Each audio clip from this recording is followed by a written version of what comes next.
Olá, meus amigos, boa noite, tudo bem? Estamos começando e continuando também o nosso tema de como Deus salva uma pessoa. No nosso encontro passado, a gente terminou a parte que está relacionada com a tricotomia humana, o fato de o ser humano se divide em três partes: espírito e corpo, ou na visão humana, corpo, alma e espírito. Nós vamos continuar hoje pensando um pouquinho disso que está no nosso quadro aqui. Nós vamos começar a estudar hoje sobre a queda do homem. E para tanto, de ler em Gênesis capítulo 3. Nós queremos considerar hoje Gênesis 3, dos versos 1 até o verso 7, a primeira parte, a parte A do verso. Então, quero ler com vocês. A palavra de Deus diz assim: mas a serpente, mais sagaz que todos os animais selváticos que o Senhor Deus tinha feito, disse: não comereis de toda a árvore do jardim? Respondeu-lhe a mulher: do fruto das árvores do jardim podemos comer, mas do fruto da árvore que está no meio do jardim, disse Deus, dele não comereis, nem tocareis nele, para que não morrais. Então a serpente disse a é sério, porque Deus sabe que no dia em que dele comerdes, se vos abrirão os olhos, e sereis como Deus, sereis conhecedores do bem e do mal. Vendo a mulher que a árvore era boa para se comer, agradável aos olhos, e árvore desejável para dar entendimento, tomou-lhe do fruto, e deu também ao marido, e ele comeu. Abriram-se então os olhos de ambos. É somente aqui, até aqui, que vamos ler hoje para as nossas considerações. Então nós vamos considerar a queda. Nós vamos considerar a história que levou o ser humano ao maior fracasso que se pode imaginar, que se pode conhecer. Muitos dão a este capítulo 3 muitas ideias extremas, desde o fato que seja apenas um mito, que seja uma lenda. Outros, por sua vez, tentam explicar as consequências da sociedade, das relações humanas e o que acontece com o ser humano, menos considerando que o que nós encontramos aqui em Gênesis capítulo 3 é um fato histórico, algo que aconteceu e ficou registrado para a nossa compreensão. E nós já de antemão queremos mostrar que existem algumas ideias distorcidas a respeito deste capítulo. Uma delas já mencionamos, que é apenas um mito. E nós já de imediato gostaríamos de colocar um fato, um ponto para contrapor essa ideia que alguns têm que seja uma lenda ou que seja apenas um mito. Se fosse um mito, nós não estaríamos experimentando, ou sabendo, ou conhecendo dos vários séculos da existência humana, onde o homem tenta manter a sua relação com Deus, ou tentar entrar numa relação com Deus. Por quê? Não seria isso uma lenda? Não seria Gênesis? Mito.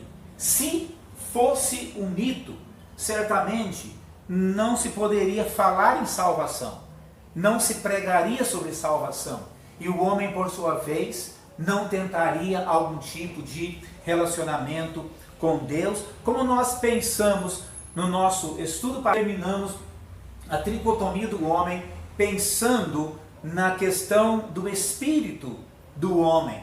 O espírito que Deus colocou em nós para ser o elo de ligação entre nós e Deus. Pensamos aqui, deixei no quadro apenas um indicativo, um gráfico simples para entendermos esse fato. Deus colocou um espírito em nós para que nós pudéssemos nos relacionar com Ele. Nós havíamos pensado também que dentro do nosso espírito nós temos a intuição. É aquela percepção de que alguma coisa está errada consigo. E nós havíamos afirmado que essa percepção, mesmo que o homem não saiba o que seja ou o que é, ele tem uma percepção que existe algo errado com ele, na sua relação com Deus. Se fosse um mito, ou se fosse uma lenda, o que nós encontramos em Gênesis 3, o ser humano não teria essa sensação, essa intuição dentro dele, sabendo que existe alguma coisa errada. Dentro também do nosso espírito, Deus colocou em nós uma consciência. E esta consciência que nós temos é o juiz, é o árbitro que Deus colocou dentro de nós para atestar, na linguagem que Paulo usou na carta aos Romanos, capítulo 2, ele fala que nós temos uma consciência a qual vai nos acusar ou vai nos defender. Esses três, fosse um mito, fosse apenas uma lenda, o ser humano ele não teria este sentimento, esta reação de dentro dele, que por sua vez, esta consciência é uma indicação clara que o que nós encontramos em Gênesis capítulo 3, relacionado com a queda do homem, é uma prova, a consciência é uma prova que de fato é um fator histórico. E o mais importante disso, que eu entendo, que está dentro do espírito humano, que pode indicar, quebrar esse argumento que alguns fazem, que seja lenda ou que seja apenas um mito, é que Deus colocou em nós, dentro do nosso espírito, a adoração, que é a maneira o homem ele expressa, ou ele tenta expressar o vazio que está dentro dele, que é o resultado da intuição e da consciência junto. Então esse homem tenta colocar para fora, de maneira visível, a sua relação com Deus através da adoração.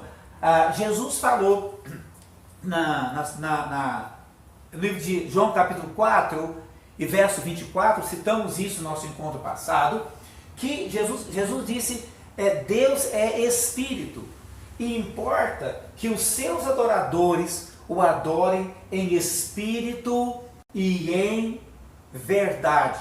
Então, como que o ser humano tenta aproximar-se de Deus?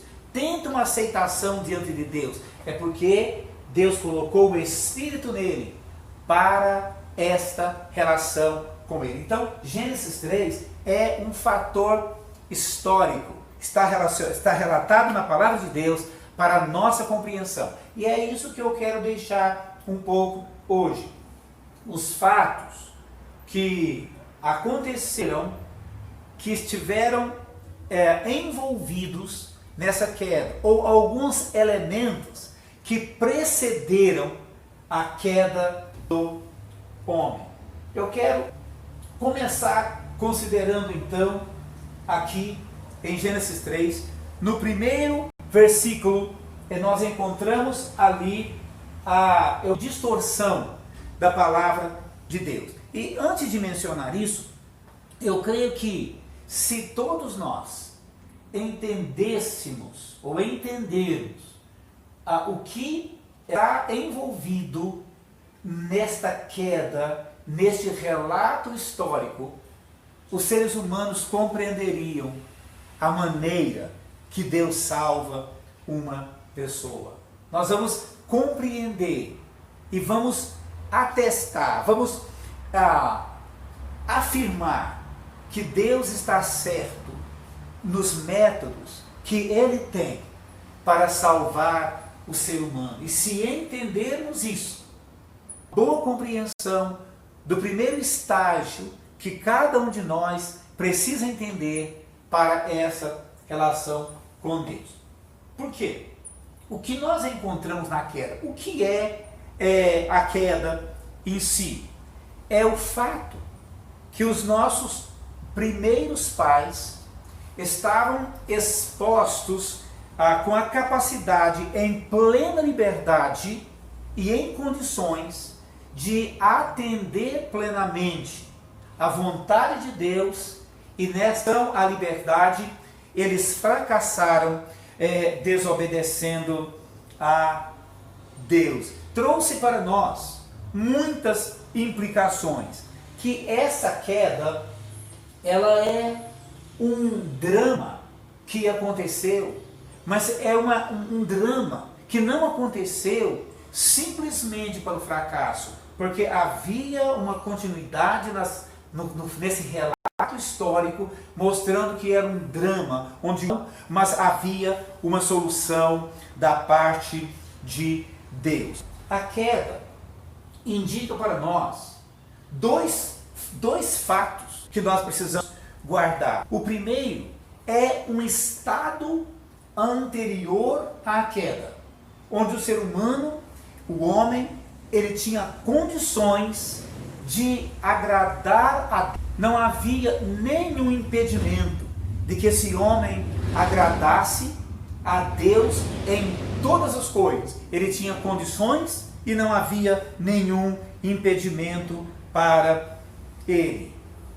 Outro fator, um pós-queda, que trouxe ao homem a falta de condições, a impossibilidade de que ele agradasse a Deus e encontrasse forças, encontrasse recursos em si mesmo para voltar a Deus. Então, se entendêssemos que um estágio anterior não havia nenhum impedimento de que o homem agradasse e obedecesse a Deus em tudo, e que no estado posterior esse homem perdeu totalmente as condições de realizar a vontade de Deus, de realizar o propósito principal da sua ação. Porque o propósito principal da criação do homem foi glorificar, foi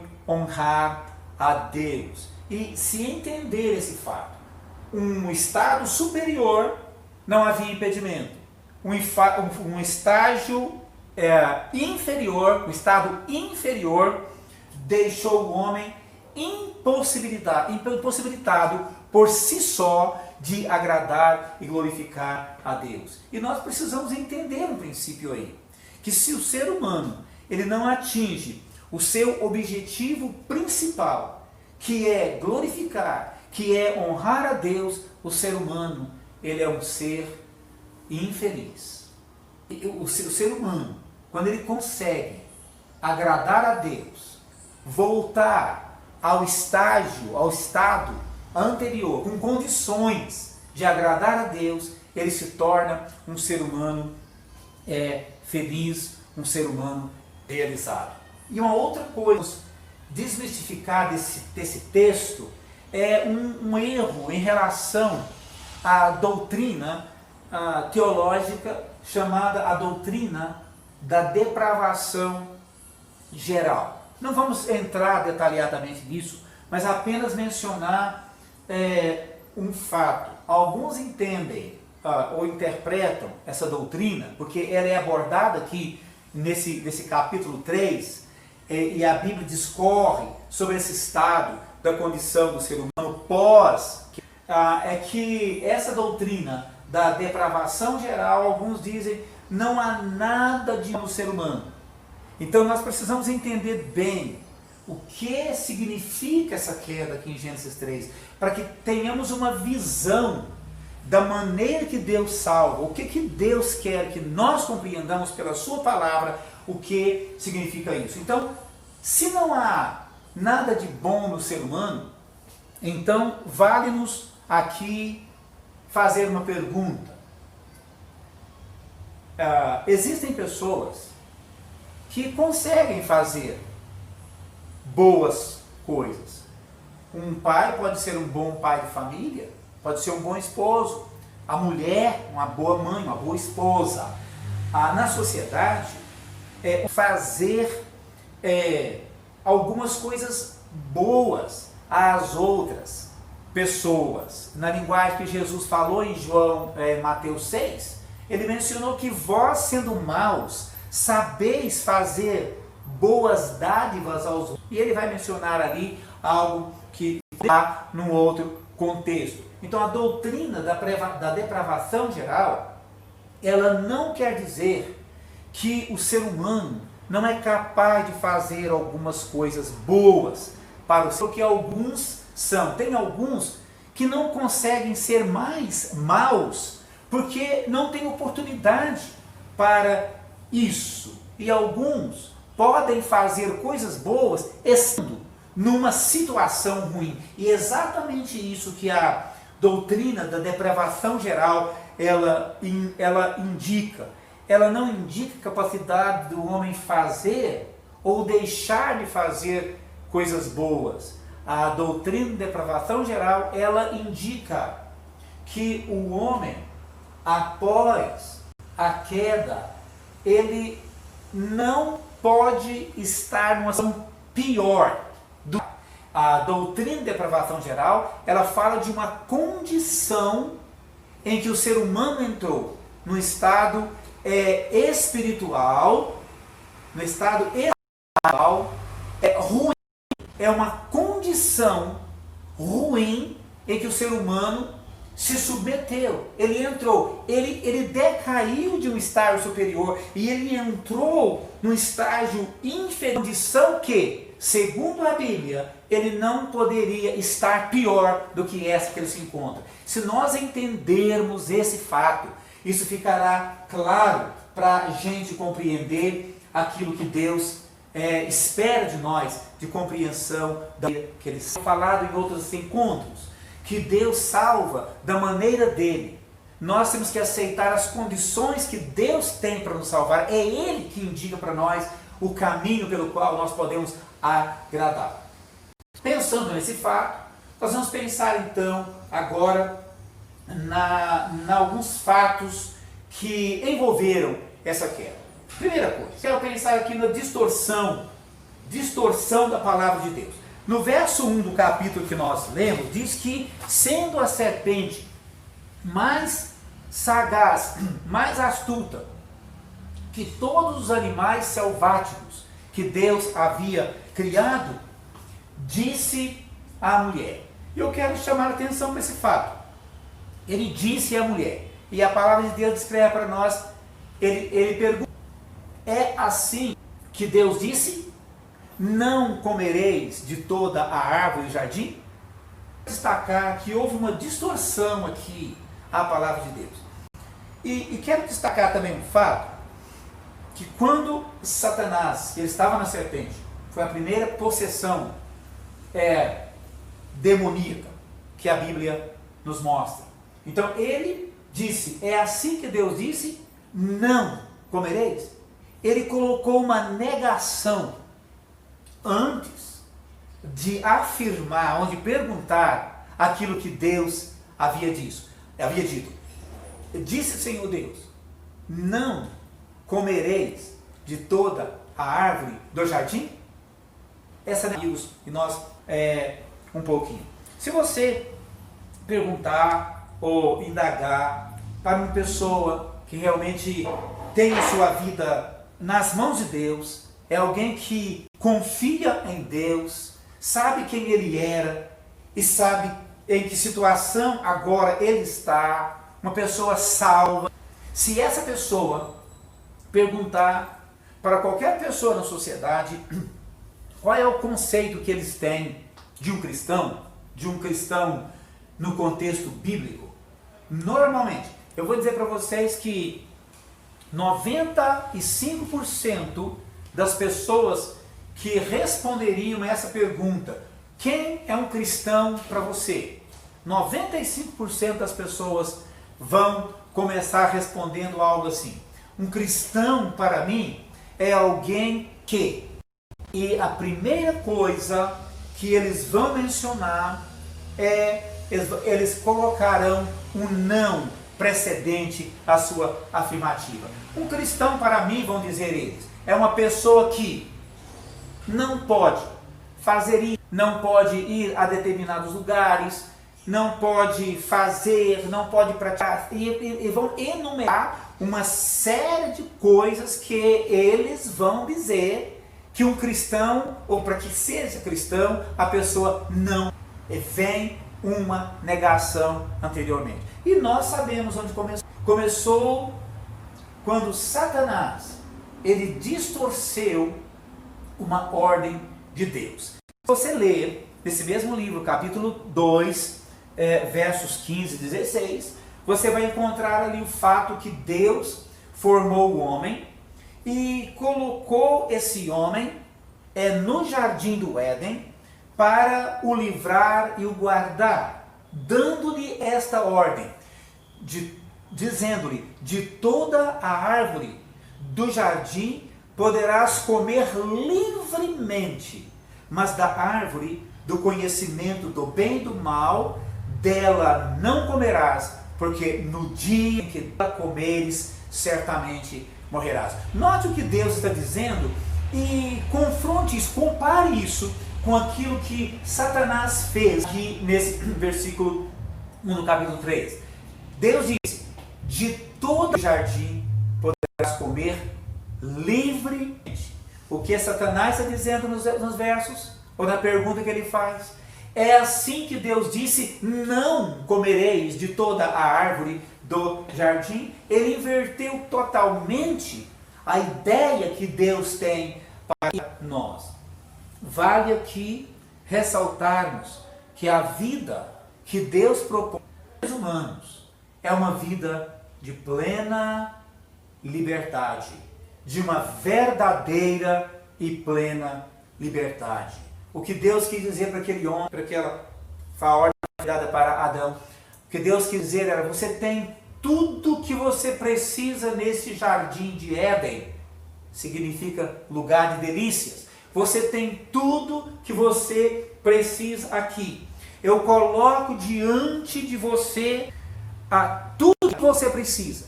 Esse jardim é teu. Não há nenhuma necessidade que você tenha, que não tenha o suprimento dessa necessidade aqui dentro. Eu proponho para você uma vida maravilhosa de liberdade.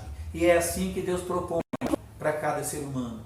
Deus não impõe uma prisão ao ser humano, que são baseadas em regras, faça isso, deixa de fazer, não toqueis, não façais, etc. Deus propõe uma vida plena para nós. A sociedade religiosa dos nossos dias, os conceitos religiosos dos nossos dias, impõem ao ser humano uma série de coisas as quais, se ele praticar, se ele fizer ou deixar de fazer, ele vai conseguir agradar a Deus, ele vai conseguir ser salvo. Não é isso que a palavra de Deus ensina. Nós vamos entender os princípios disso para frente, mas basta-nos, nesse momento, entender que Satanás ele inverte, ele distorce aquilo que Deus fala, como ele fez aqui. E é interessante que foi a primeira pergunta da Bíblia que ele fez. Foi feita por Satanás. Então note o que ele pergunta. É assim que Deus disse, não comereis? Enquanto Deus havia dito, comereis de tudo livremente. Satanás sabia como ele ia atingir a mente do ser humano. Ele sabe como a mente do ser humano, como ele lança as suas dúvidas. Um dos papéis dele é lançar dúvida àquilo que Deus fala, aquilo que nós sabemos de Deus. Ele procura lançar dúvida a tudo que Deus fala para nós. E essa pergunta, ela provocou uma situação na mulher que ela levou a entrar num diálogo com ele. E esse diálogo foi bastante traumático. Claro. O que aconteceu? A mulher então, ela dá uma resposta a ele. Respondeu-lhe a mulher, de toda árvore do jardim podemos comer livremente. Nota 10, até aí a resposta que foi dada.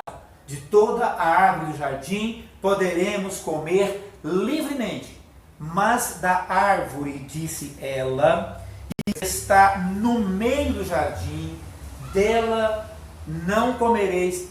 E aí houve o problema. A dúvida que Satanás lançou, e ele continua fazendo a mesma coisa. Ele continua levando pessoas a duvidar dele. O que aconteceu ali?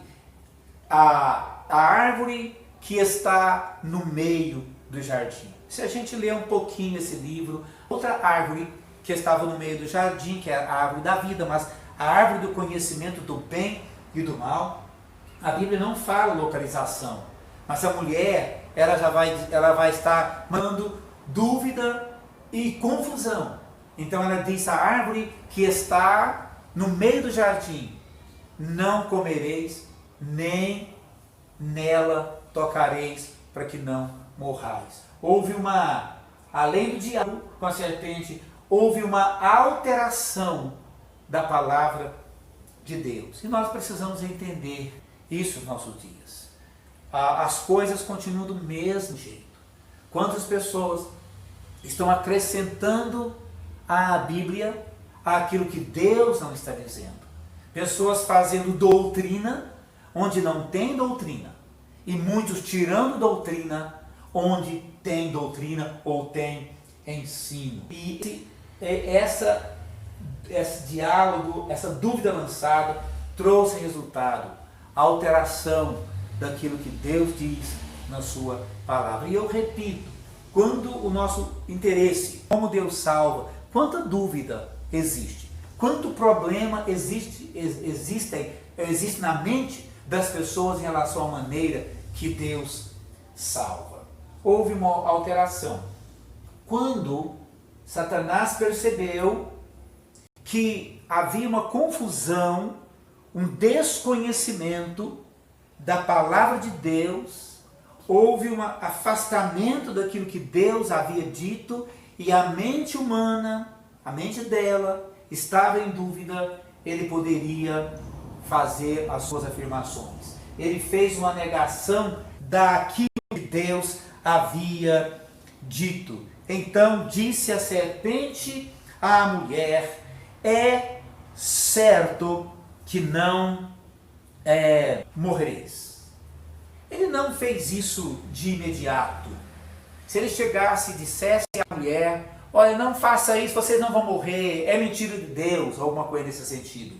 Ele não fez. Ele foi sorrateiramente, sutilmente, e de fato as características da serpente descrevem um pouco da sua dele, como nós já estudamos em estudos, abordamos em estudos. Chegou o momento quando ele disse abertamente, ele disse: é certo que não morrereis. E ele vai apresentar alguns argumentos para isso. Nós aprendemos que Satanás recebe, que um dos adjetivos que a Bíblia dá para ele é diabo. E nós aprendemos nesse nome, nesse título dado a ele, que ele lança dúvida, ele lança contenda, ele é acusador. Nessa ocasião, Satanás, ele manifestou que de fato era acusador. Ele afirma abertamente que Deus estava errado em falar-lhes que eles morreriam. Abertamente, é certo que não morrereis. E ele continua falando de uma maneira que pudesse levar, induzir ao erro, induzir à morte, induzir Então vai apresentar os seus argumentos. Provavelmente deve estar pensando, ele colocou, olha, e ele vai dizer aqui, olha, Deus sabe, porque Deus sabe que no dia em que comereis esse fruto, se vos abrirão os olhos e sereis conhecedores do bem e do mal. Aliás, ele diz: e sereis como ele, conhecedores do bem e do mal. Ele acusou as razões de Deus perante o homem. E ele, aprendemos, ele faz isso. Ele acusou Deus diante dos homens. Ele acusou Deus, escondendo, estava omitindo. Ele acusou Deus de que Deus não queria que o homem soubesse o bem e o mal, não conhecesse o bem. E ele diz, é porque Deus sabe, Deus não quer que vocês sejam como Ele. Ele então faz essa acusação tão aberta desta forma. Vendo a mulher, ele vai mencionar algumas coisas que atingiu a vida, atingiu a mente, atingiu o prazer, atingiu o paladar, atingiu todas as áreas da percepção do ser humano. Vendo a mulher, que a árvore era boa para se comer, à sua vontade, agradável aos olhos e a árvore desejável para dar entendimento. Tomou-lhe do fruto e comeu, e deu também ao marido, e ele comeu. Eles chegaram ao ponto de francamente afrontarem a Deus, darem a voz de Satanás, rebelarem-se contra Deus. E o nosso verso 7, no começo do verso, a primeira parte diz: abriram-se então os olhos ambos, e percebendo, e a Bíblia vai descrever, percebendo que estavam nus. Eu quero destacar com vocês que essa história, esses fatos que envolveram, que precederam a queda, estão aqui mostrados, porque foi exatamente nesse começo do verso 7 que houve a queda. A palavra que aparece, abriram-se então os olhos de ambos, indica um ato de mágica, que imediatamente eles tiveram uma percepção diferente entre eles e Deus. Passou naquele momento a fazer parte do seu espírito, da sua alma, do seu ser, uma natureza diferente da que estava ali. Eles perceberam, foi exatamente naquele momento, eu indico aqui, que houve a morte.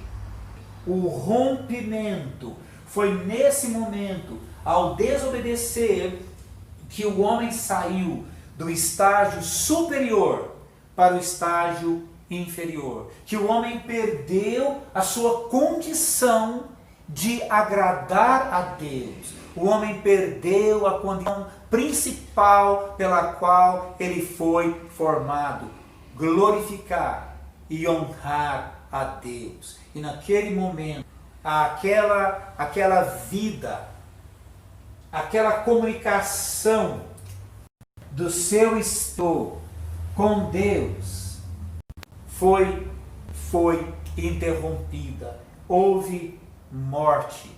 No seu primeiro e fundamental conceito de morte que a Bíblia apresenta, essa morte foi a perda do direito do homem ter comunhão com Deus, de adorar a Deus. Que foi o grande fracasso da raça humana. Foi o grande desastre da raça. O homem saiu de uma posição que melhor e mais agradável não podia ter. E se submeteu, caiu para uma posição, para uma condição, para uma situação onde pior não é possível de estar. Isso independe de desempenho social. Isso independe da capacidade natural que o homem tem de fazer alguma coisa boa.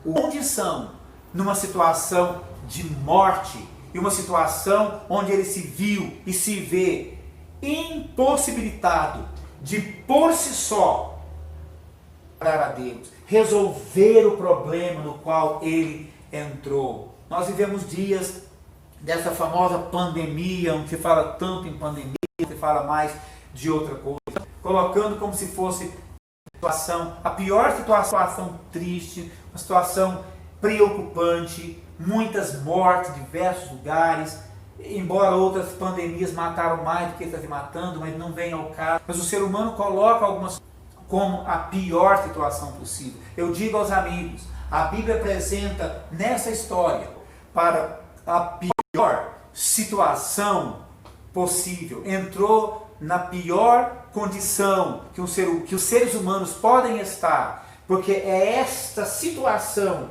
que está gerando todas as demais situações que há séculos o homem experimenta na sua história, que está gerando o maior problema que o ser humano ele tem, que é a sua relação com Deus. Isso é grave, isso é sério, porque houve morte, o homem está separado, está morto, sem condições por si só de chegar e agradar a Deus, resolver seu problema de morte e dos direitos dos quais ele se abriu mão, ele perdeu de estar diante de Deus. Mas como nós temos falado, esta queda é um drama que vai ter uma solução.